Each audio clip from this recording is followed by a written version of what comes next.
Guys, meron tayo na-receive something that is a very nice budget gaming keyboard. And this is the GigaWare Mnemonics, Mnemonics, okay? Na KG1 full keyboard, no? And we received this from our friends from Morgan Star. And i-unbox natin here in our channel. And it's a tryout natin. How good this is. Ganon kaganda mga bayan ka ng RGB. And ganon siya ka-okay sa gaming. Bagay ba siya for everybody? Especially on a budget gaming level? Check nyo itong review na to.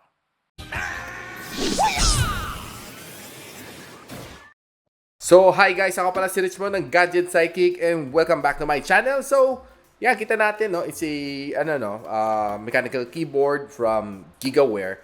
Mnemonics siya, no? So, before that, basahin muna natin kung ano mga specs ang meron niya, no? So, double shot keycaps, may macro software siya.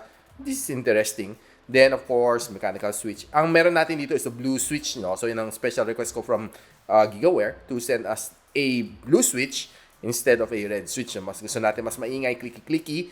Okay, so we also, this one also supports the N-key rollover, no? So, NKRO. Okay, so, yung, marami siyang color na shroud, no? And sana pinadalan tayo ng itong color blue, though, which is probably gonna look nice, or itong yellow, no?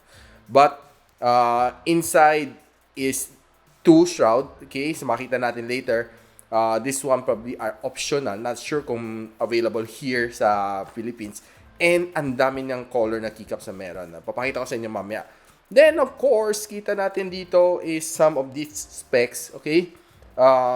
Backlit gaming keyboard. Rainbow color lang siya, no? Dahil syempre, ang kanyang presyo is very affordable at just less than 1,200 pesos, no? So, I'll be posting on the link below sa description box. Check nyo guys, no? I-click nyo lang. Makita nyo yung updated na price. Kasi time to time, meron sila mga promos, no? So, 104 key, standard QWERTY layout, supports game mode, no? And pwede mo lighting customization based dun sa kanyang macro software.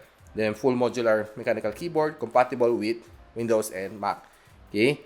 So, later, kailangan natin pindutin si, function and scroll lock para ma-unlock ang kanyang NKRO na full keys mode, no? So, 6 keys ang niya, no? So, pag-usapan natin a little bit later kung ano nga may mga pinagsasabi natin, no? So, those are mga, mga people na mahilig sa mga keyboard, okay? Or, tawag nila? Keyboard warriors. Yan. So, yan, kita natin, no? Meron siyang shroud na puti, okay? GigaWare, nakasulat dito. And meron siyang mga magnets dito, no? 1, 2, and 3 magnets. Okay? Wala naman sa ilalim. Meron din sa ilalim. Okay? So, 1, 2, and 3. So, 6 ang kanyang magnet, no? So, titingnan natin kung gaano kakapit to later in a while. Okay? Pagkabit natin.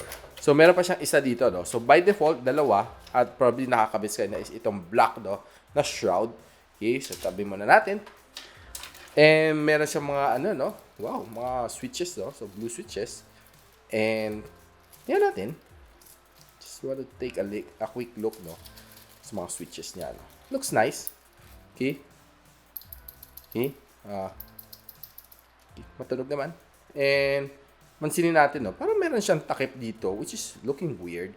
Okay? Parang rivet, no? Probably to protect, no? I heard na removable siya. Okay, hilain mo lang to. Itong rivet cap niya, no? Medyo makapit siya, no? Probably you'll be needing something to remove this one. So, try natin to, no? Kung mahugot natin. So, anyways, guys, probably you'll be needing a pliers para mahila nito, no? Or long nose. Just have to be careful, no? This is a, cover lang siya para hindi ma-damage yung pin niya sa loob, no? Which kasi sobrang nipis lang. So, nilagyan niya lang ng takip. Just to be sure na hindi masira habang bumiyahe. Now, for the main course. Yan. Tabi ko na yung box. Istorbo lang siya. Boom. Okay. So, it's a USB connection. Okay. Nothing new. So, kita natin, no? This is the keyboard itself. Okay. So, kita natin, no, yung mga keys niya is hindi straight, no? Concave siya, no? Yan, kita natin. So, there's a lot of keys, colors na pwede natin pagpalitan dito. Okay. So, check lang natin, no, kung blue keycap nga ba talaga siya or hindi.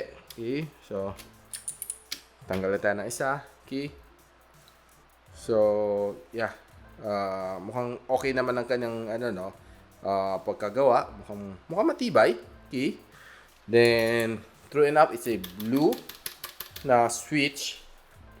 So, para matanggal lang to, no, ang turo sa atin is i-grip lang natin dito. Okay. Meron siya no.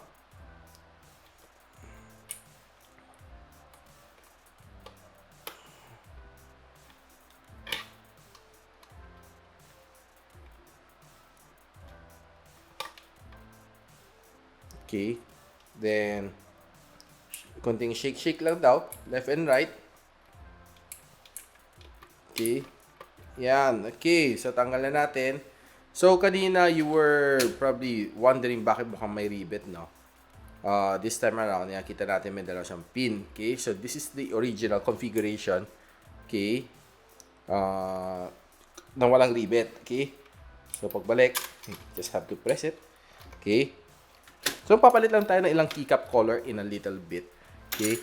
So, before that, check lang natin itong shroud, no? This is the black shroud, which most likely is the most suitable dito. Okay.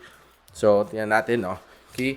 So, seems to me, okay, hindi naman siya sobrang hirap tanggalin. And makapit naman siya, no?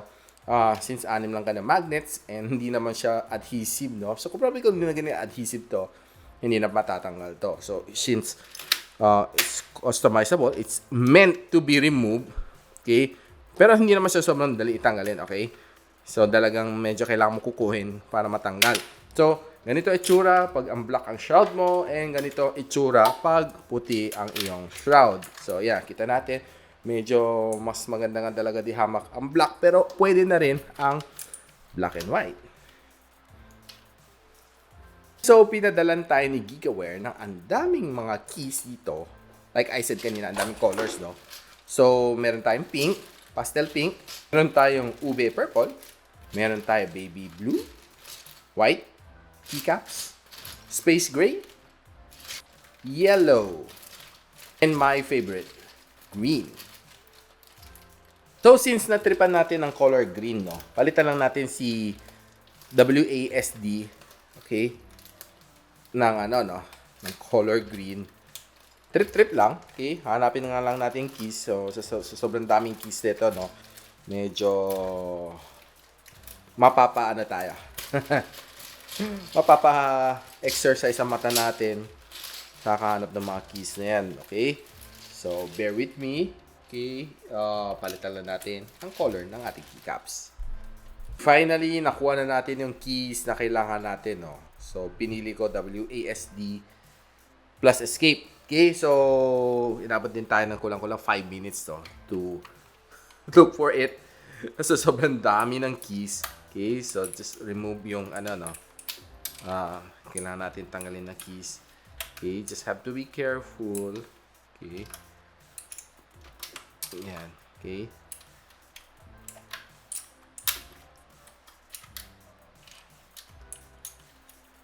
Pati si W, tanggalin natin. At saka si escape. Okay. So, yun mga frequently use the keys pagdating sa gaming, no? So, that's why yan ang tinatanggal natin, no?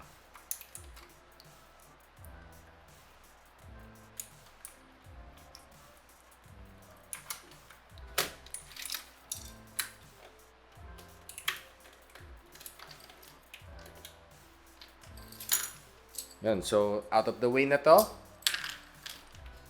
Palitan natin.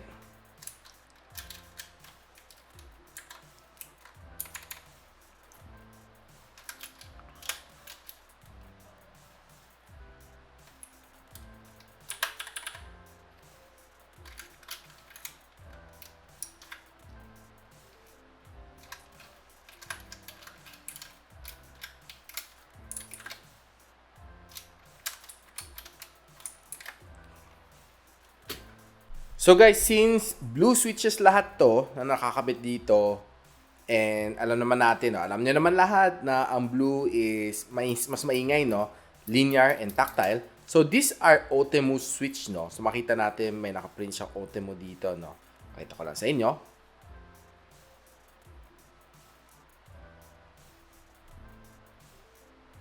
So, since na-classify na natin anong klaseng switch siya, no? Pakinggan lang natin, no? Mga tunog, no?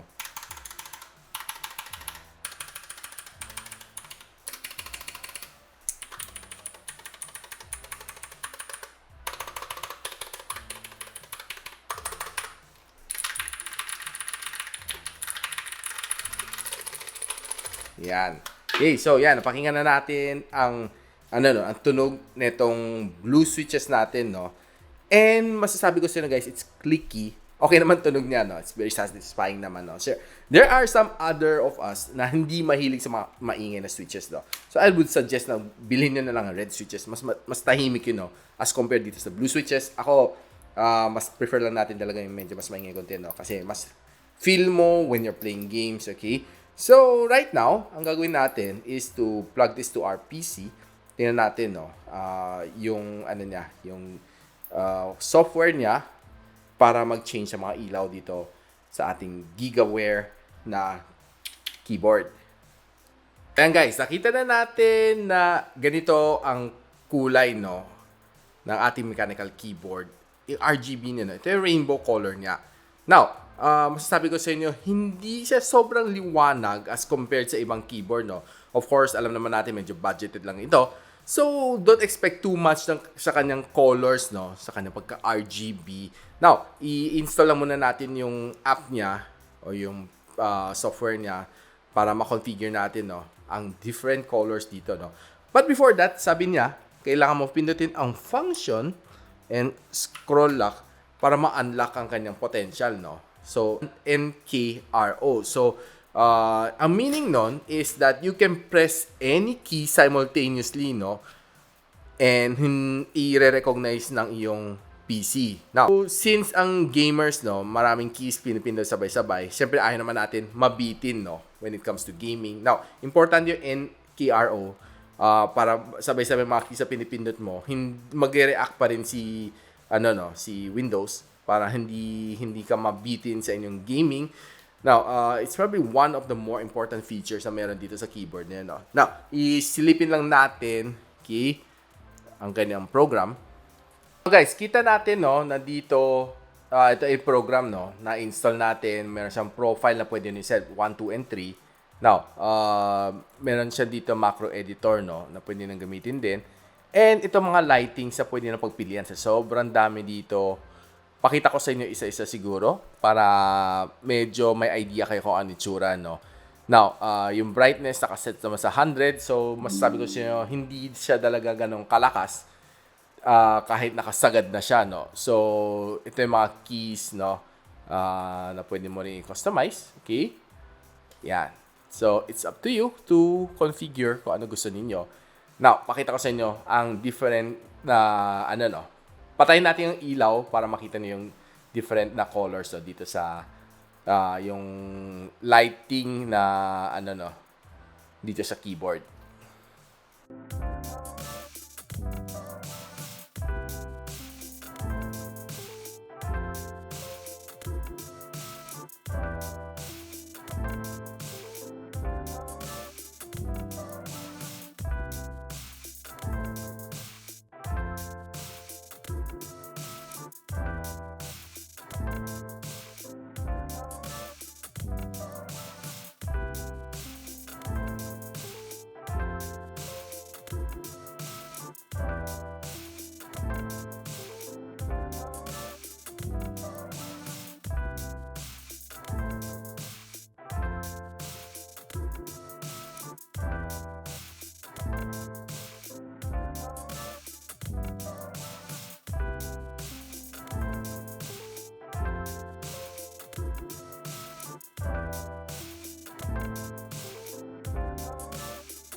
Reloading!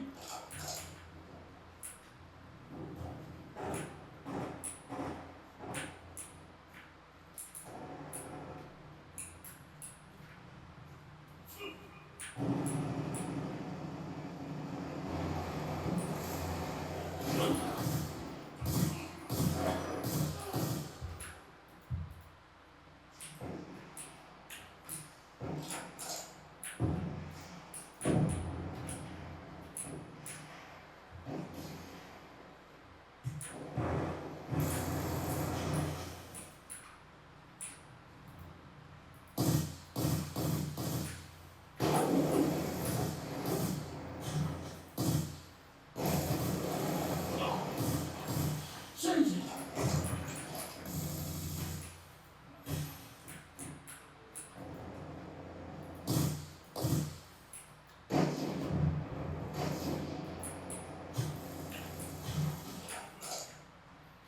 Friendly UAV inbound.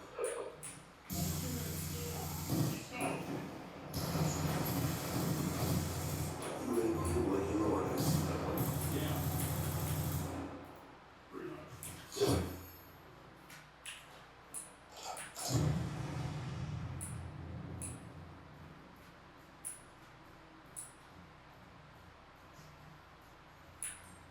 Hunter-killer drone deployed.